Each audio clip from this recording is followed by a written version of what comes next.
Suheldev Bharatiya Samaj party ने पहली बार प्रवेश किया है। जब से हमारी पार्टी बनी है तब से लगातार हम लोग अपने संगठन का विस्तार कर रहे हैं और जब हमारे उन 3 विधानसभाओं में विस्तार संगठन का हुआ तो अवसर मिला चुनाव लड़ने का। हमने अपने 3 प्रत्याशी चुनाव मैदान में उतारे, जिसमें से जनकपुरी सीट से हमारे धर्मवीर जी लड़ रहे हैं, द्वारिका सीट से अरविंद कुमार फौजी जी लड़ रहे हैं और मटियाला सीट से श्री विनोद चौहान जी जो रिटायर्ड सूबेदार हैं। ये 3 प्रत्याशी हम चुनाव मैदान में उतारे।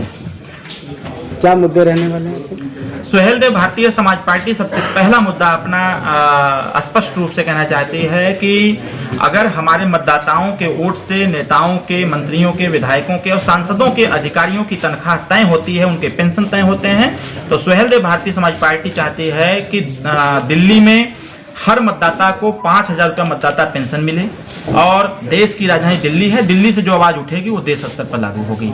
इसके साथ साथ हम शराबबंदी लागू कराना चाहते हैं कि दिल्ली में शराबबंदी हो और महिलाओं को 50% आरक्षण प्राप्त हो समस्त क्षेत्रों में। इसके साथ साथ हम अपने जो शिक्षण संस्थान है दिल्ली में, उन शिक्षण संस्थानों में भारतीय संविधान के पठन पाठन की अनिवार्यता चाहते हैं। इसके लिए हम अपने प्रत्याशी लड़ा रहे हैं कि जब हमारा प्रत्याशी जीत करके सदन में जाएगा तो वह इस बात को स्पष्ट रूप से रखने का प्रयास करेगा कि जो लोग संविधान की दुहाई देते हैं, संविधान को कोई जेब में रख के चलता है, कोई सीने से लगा के चलता है, कोई सर पे रख के चलता है। संविधान को जेब में, सीने से और सर पे रखने से बच्चे संविधान नहीं पढ़ सकते जब तक इसको अनिवार्य रूप से लागू न किया जाए। अगर प्राथमिक विद्यालय से हर सब्जेक्ट पढ़ना अनिवार्य है तो उसी प्रकार से संविधान एक विषय रख दिया जाए और संविधान को पढ़ना अनिवार्य कर दिया जाए।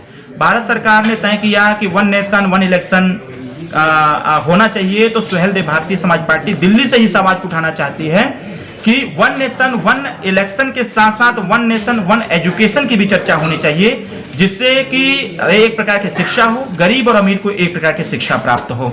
इसके साथ साथ सुहेलदेव भारतीय समाज पार्टी अपने एजेंडे को जो दिल्ली में लेके चल रही है, उस एजेंडे में एक यह भी एजेंडा है कि हम उत्तर प्रदेश में दिल्ली में वृद्धा पेंशन जो है, वृद्धा पेंशन वह हम 2500 रुपया करना चाहते हैं, क्योंकि उत्तर प्रदेश में 1200 हम लोगों ने पहुंचा दिया है। दिल्ली राजधानी है देश की, जब दिल्ली से 2500 रुपया पेंशन मिलेगा तो पूरे देश में लागू होगा।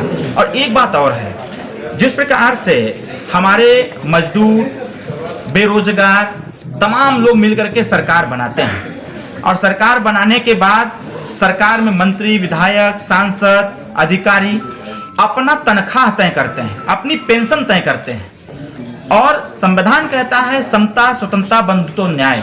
अगर जनता के वोट से, गरीबों के वोट से, मजदूरों के वोट से लोगों की तनख्वाह तय होती है, तो हमारा मानना यह है अगर सबकी तनख्वाह बढ़ सकती है तो दिल्ली के मजदूरों की भी मजदूरी 3 गुना होनी चाहिए, जिससे वो अपनी गरीबी दूर कर सके, अपनी व्यवस्थाओं को समुचित तरीके से चलाने की व्यवस्था बने। सर, मेरा एक सवाल है आपसे कि आपकी पार्टी का कोई कैंडिडेट जीत के आता है, क्या किसी को समर्थन देंगे कि इंडिपेंडेंट रहेंगे? नहीं देंगे किसी को समर्थन। जो हमारी बात मानेगा, जो हमारे एजेंडे पर काम करेगा, उस पर विचार किया जाएगा।